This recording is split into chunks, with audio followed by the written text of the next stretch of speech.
Welcome to the What is Bitcoin YouTube channel. I am your host, Evander Smart, and in today's video we're just going to go over block size.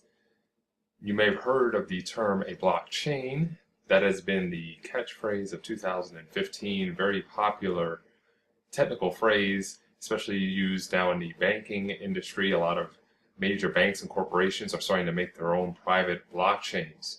They see that Bitcoin's underlying technology, the blockchain, it's a lot more efficient, and it's just better than what they have. So they're looking to co-opt this technology, see if they can copy it and apply it to their own business model. Whether they can or cannot do that remains to be seen. That's going to provide a lot of private sector business opportunities for people who are savvy in building blockchains. That creates its own little industry. Businesses that can create blockchains. So there is more demand, there's going to be more investment in Bitcoin. Blockchain technology has been over $1 billion put into the Bitcoin industry this year, easily passing 2014. But there is a problem with blockchains and block size right now, and the problem is the size of the blocks. Right now, block size is 1 megabyte, and that limits the amount of Bitcoin transactions worldwide to 7 transactions per second. So this can become a problem depending on how the mass adoption of Bitcoin goes. The more and more people that we're seeing, and it's been very steady, a steady increase in adoption of Bitcoin and usage and more transactions every day, the easier these blocks are filled, and then that can cause a backlog of the blockchain and the transactions being vetted by the miners and so on. So instead of your transaction taking 10 minutes to be fully sorted and confirmed, they can take 20 minutes, half an hour. So it depends on the time of day and the amount of transactions in a given block.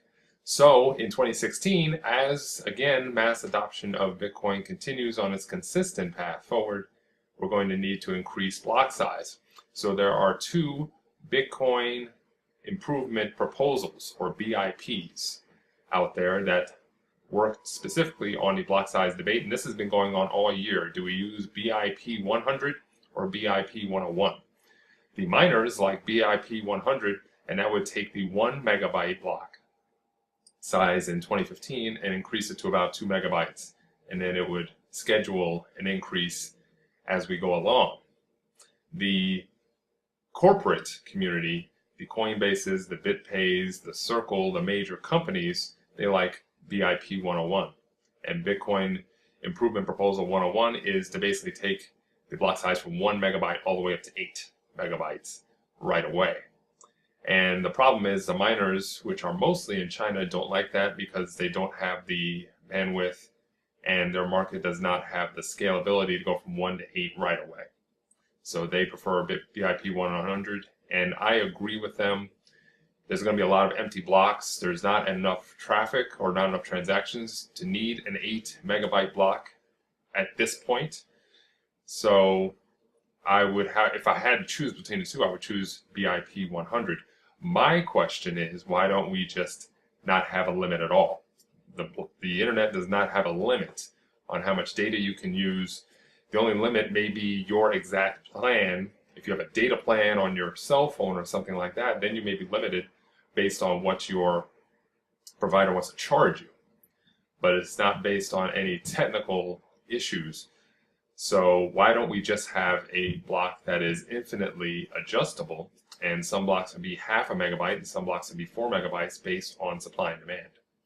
So that is my question. I don't know everything about the technical underground foundational aspects of how Bitcoin and hash rates and the blockchain size, how they all work and how they can be scaled.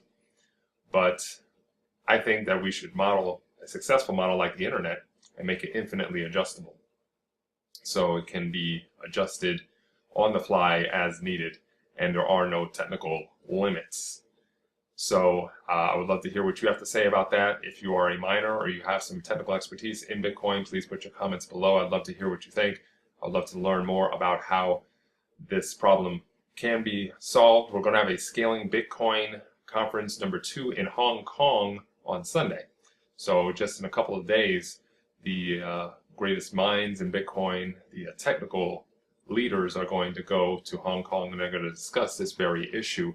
And a lot of the miners, obviously, in the Asian market are going to be there to share their thoughts on why we need to go small and be conservative and not go big and just make 8 megabytes just to make 8 megabyte blocks, because there are some security and scalability issues with just going from 1 megabyte to 8. So they're going to have a lot to talk about this weekend, and maybe next week we'll make another video on the findings of that. So if you have any comments, you have any analysis, if you have a mining background, please put your comments below, and let's keep this conversation going. So I'm Evander Smart. Thank you for stopping by, and I will see you next week. Take care.